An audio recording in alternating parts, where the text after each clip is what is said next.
What's up guys, it's Matt with BleepinJeep.com, and today we're going to talk about the PowerTank. If you're not familiar with the PowerTank, this is a CO2 bottle with a high flow regulator that will air up your tires faster than anything else out on the market. And you can also use it for your air tools. So the PowerTank was invented by a guy named Steve Sasaki. He was wheeling with his buddies. I believe this was in the 90s, late 90s.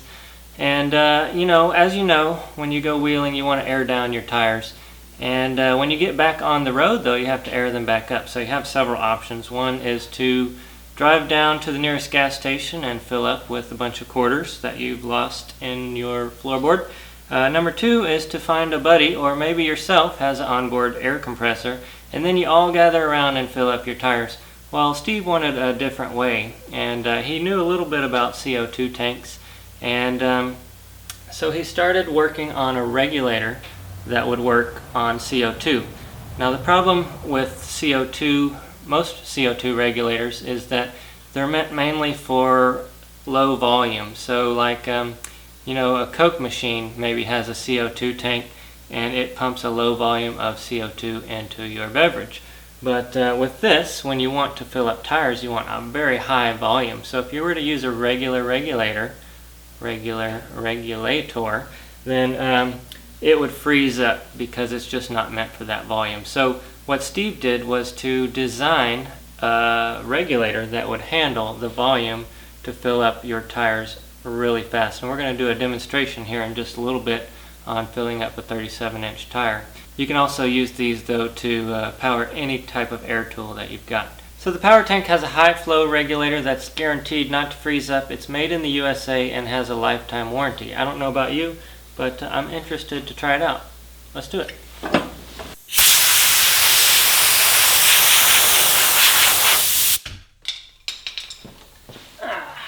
So what we've got here is the PT10. These come in a different variety of colors and sizes. This one is the 10-pound tank. They also make a 15-pound and a 20-pound. I want to say they make a 5-pound too, if I'm not mistaken. We've got a coiled hose, we've got the air pressure gauge, and we have the high flow regulator, and we've got a guard here. I also happen to have a roll bar mount. This is pretty cool. It's aluminum, and you can mount that right on your roll bar. So you might be asking where to go to get these filled up. The best place, and the first place that you want to call, is a fire extinguisher shop. That's where I got mine filled. It was $15 to get this filled up. Other than that, maybe a CO2 supplier or maybe a welding shop might be able to fill these up for you. Always call in advance though, make sure that they can do it. Believe it or not, this one power tank is equivalent to 3 bottles of nitrogen or 400 gallons of compressed air. It's a liquid inside there. When it comes out, it expands and it fills up this tire like you wouldn't believe.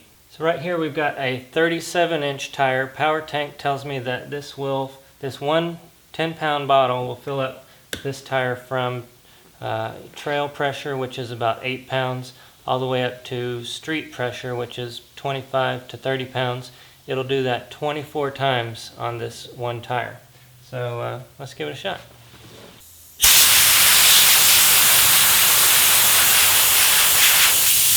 Alright, so the first thing I'll do is attach this to the tire. It holds itself on there. Check out this gauge. It's an oil-filled gauge. I've been using this around the shop for a couple weeks now, and it's come in really handy. It's really nice to have. Also, check out this regulator. There are 2 forward-facing gauges, so you can always see the gauges. So I'm going to turn this on. We're going to open up the tank. Now the cool thing about CO2 is that it always is at 800 psi. So no matter how full or empty the tank is, it's always going to be at 800 psi, meaning that you will never have low pressure and you will never slow down in airing up your tires or using your air tools. So, alright, after you do that, you're going to turn this regulator to, there's a little thing that says tools over here and tires over here. So I've got it right over there for tires. Now let's see how long it takes to air this up. From 5 psi we'll go up to 25.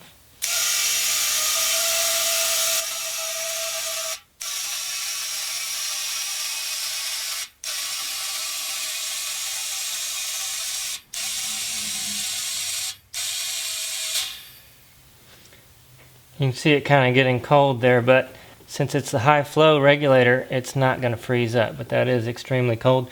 We are at 25 psi right now, so that took no time at all. And this is a big monster tire.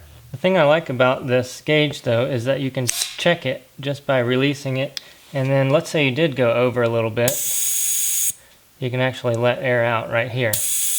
Alright, so let's see what else we can do with this thing.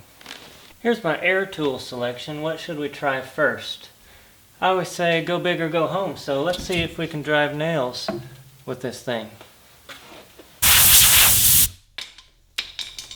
Alright, we've got 2 pieces of treated lumber here. Let's see if this will work.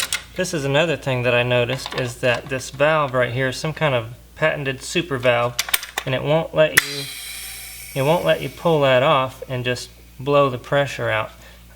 It's got a little safety mechanism there.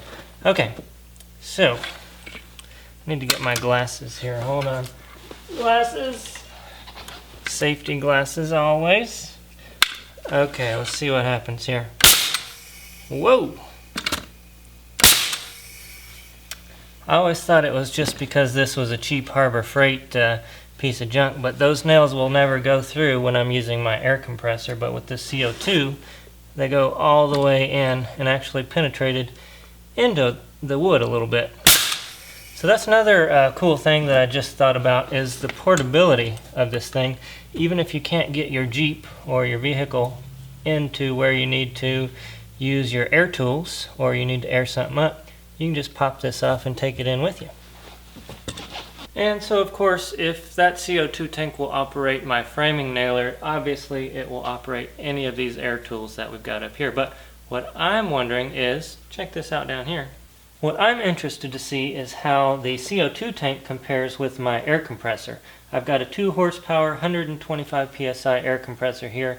We know that the CO2 tank was right around 47 seconds to fill that tire up. Let's do the same thing, see how long it takes this compressor. Okay, we're back at 5 psi. We're using the same gauge, same tire, but compressed air this time. Let's see what happens.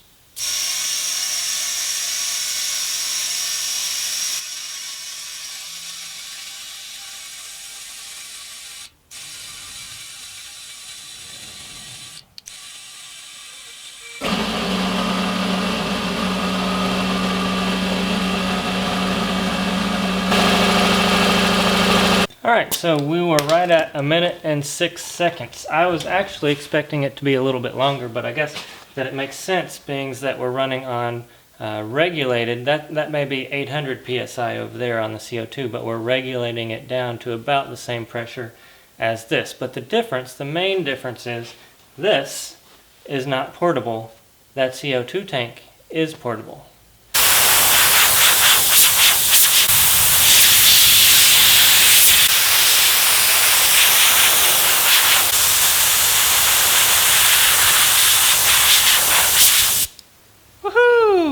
Alright guys, so let's go over some of the pros and cons of using CO2 versus any other system. I've wrote some little notes here.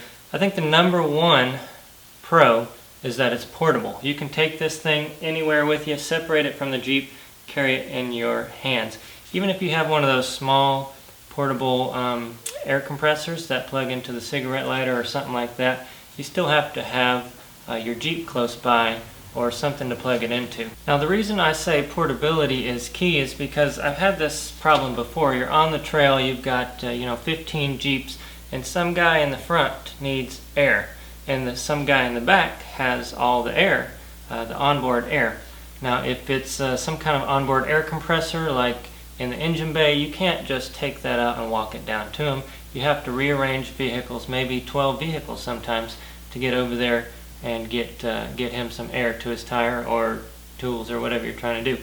With this thing you can just take it off and walk it up there, the 15 vehicles that you need. So that is a huge plus for me.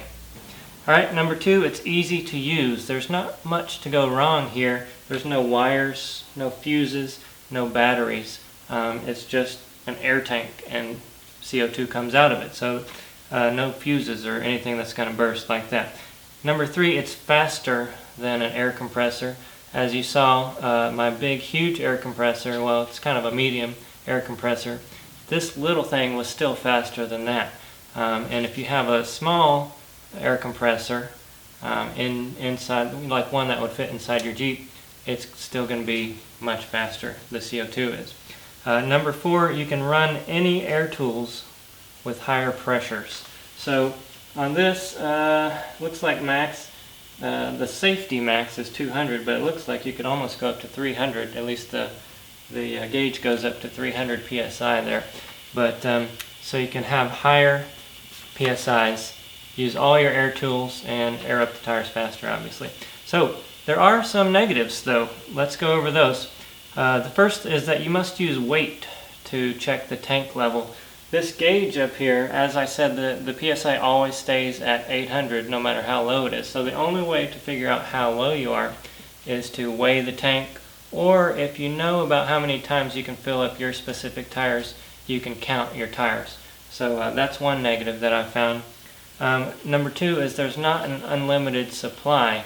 Whereas if you have an air compressor, it's compressing the air as you go. But this thing, if it runs out, it runs out. You got to go buy more. Number 3, it takes some time and money. It takes some time and some money to go and refill this thing. You kind of have to figure out, like for me, it's an hour away to go fill up this tank. I live out in the middle of nowhere, but still, it takes me an hour to go fill up this thing one direction. Number 4, it's slightly heavier than most air systems. I wouldn't say by much, but this thing is going to be a little bit heavier, I'd say, than if you had a light-duty onboard air compressor or something like that. So, it's just give and take, but I would say that the pros, portability, and the ease of use far outweigh the cons. And I'm going to be putting this into my next build, the Scorpion Crawler, and I think that will be the way I go to air up my tires or use air tools on the trail. Oh, one more thing I forgot to mention. If you are interested in a power tank, I will leave the link below in the description, but check them out, PowerTank.com. So I appreciate you guys watching. Thanks for subscribing. Leave your comments and questions below. Let me know what kind of air tools or what kind of air up systems that you use in your vehicles, if any, and what you would choose if you had the choice. We'll see you in the next video. Thanks a lot.